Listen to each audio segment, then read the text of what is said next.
السلام علیکم، welcome to my YouTube channel. امید کرتی ہوں کہ آپ سب خیر و عافیت سے ہوں گے۔ آج کی اس ویڈیو کا موضوع ہے استغفار، اور میں آپ کو بتاؤں گی کہ استغفار کرنے سے کیا کیا فائدے حاصل ہوتے ہیں۔ استغفار ایک عربی اصطلاح ہے جس کا مطلب معافی مانگنا ہے۔ اسلام میں استغفار اللہ سے اپنے گناہوں، غلطیوں اور کوتاہیوں کی معافی مانگنے کا عمل ہے۔ یہ اسلامی عبادت کا ایک بنیادی پہلو ہے اور اسے کسی روح کو پاک کرنے کا ذریعہ بھی سمجھا جاتا ہے۔ استغفار کی چند اقسام ہیں۔ نمبر 1، لفظی استغفار۔ نمبر 2، عمل پر مبنی استغفار۔ نمبر 3، دل سے استغفار۔ لفظی استغفار، زبان سے استغفر اللہ یا سبحان اللہ جیسے الفاظ کہنا لفظی استغفار کہلاتا ہے۔ نمبر 2، عمل پر مبنی استغفار۔ استغفار کے لیے نیک اعمال جیسے صدقہ یا دعا وغیرہ کرنا عمل پر مبنی استغفار کہلاتا ہے۔ نمبر 3، دل سے استغفار، پچھلی غلطیوں پر دل سے ندامت اور توبہ کرنا دل سے استغفار کرنا کہلاتا ہے۔ دین اسلام میں استغفار کے بہت سے فضائل ہیں۔ استغفار گناہوں سے معافی کا باعث بنتا ہے، جیسا کہ قرآن پاک میں اللہ تعالیٰ فرماتا ہے، اپنے رب سے معافی مانگو، بے شک وہ ہمیشہ بخشنے والا ہے۔ نمبر 2، دل کی تطہیر۔ استغفار دل کو نجاست اور برے خیالات سے پاک کرتا ہے۔ نمبر 3، تناؤ اور اضطراب سے نجات۔ استغفار کرنے سے انسان کے دماغ اور دل کو سکون ملتا ہے۔ نمبر 4، خود آگاہی میں اضافہ۔ استغفار کسی کی غلطیوں اور کمزوریوں کو پہچاننے اور تسلیم کرنے میں مدد کرتا ہے۔ نمبر 5، بہتر تعلقات۔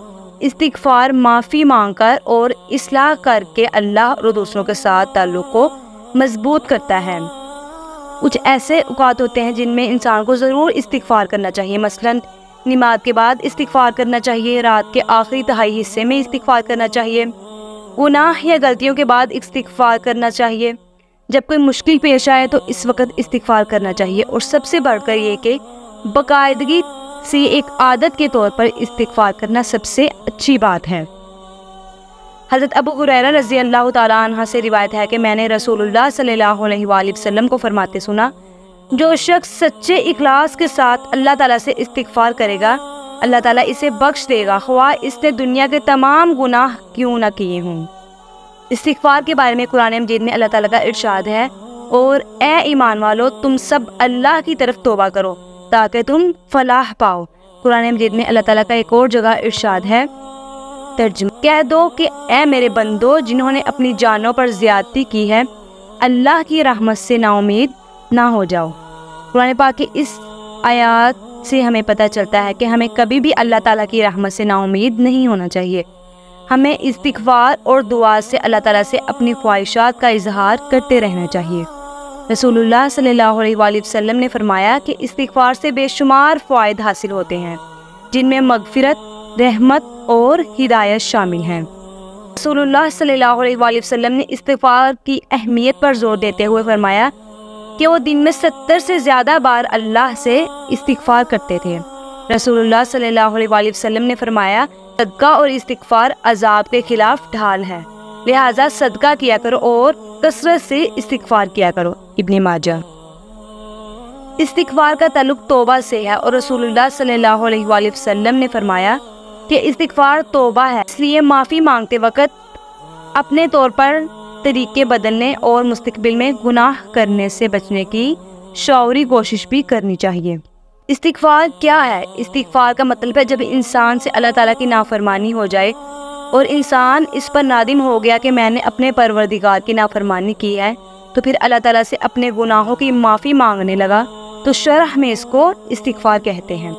لیکن استغفار میں اپنے گناہوں پر سچے دل سے ندامت ہو کے میں نے ایسا کیوں کیا، حضرت رابعہ بصری کا ارشاد ہے کہ ہمارا استغفار ایک اور استغفار کا محتاج ہے، یعنی کہ ہم گناہوں سے سچے دل سے استغفار نہیں کرتے۔ استغفار سے قبل ندامت ضروری ہے، ورنہ یہ استغفار جو ندامت کے بغیر ہو وہ اللہ تعالیٰ کے ساتھ استہزاء کے مترادف ہے۔ انسان کتنا ہی گناہ گار کیوں نہ ہو، اسے کبھی بھی مایوس نہیں ہونا چاہیے۔ اللہ کی وسیع رحمت کے سامنے ہمارے گناہوں کی کیا حیثیت ہے، بشرطیہ انسان گناہوں پر نادم بھی ہو۔ چنانچہ حضرت ابو سعید رضی اللہ تعالیٰ عنہ سے روایت ہے کہ آپ صلی اللہ علیہ وآلہ وسلم نے فرمایا، بلا شبہ شیطان نے کہا کہ اے رب، قسم ہے تیری عزت کی کہ میں تیرے بندوں کو بہکاتا ہی رہوں گا جب تک کہ ان کی روحیں ان کے جسموں میں رہیں گی۔ اس پر اللہ تعالیٰ نے ارشاد فرمایا کہ مجھے اپنی عزت و جلال کی اور رتبہ بلندی کی قسم ہے، میں ان کو بخشتا رہوں گا جب تک وہ مجھ سے مغفرت طلب کرتے رہیں گے۔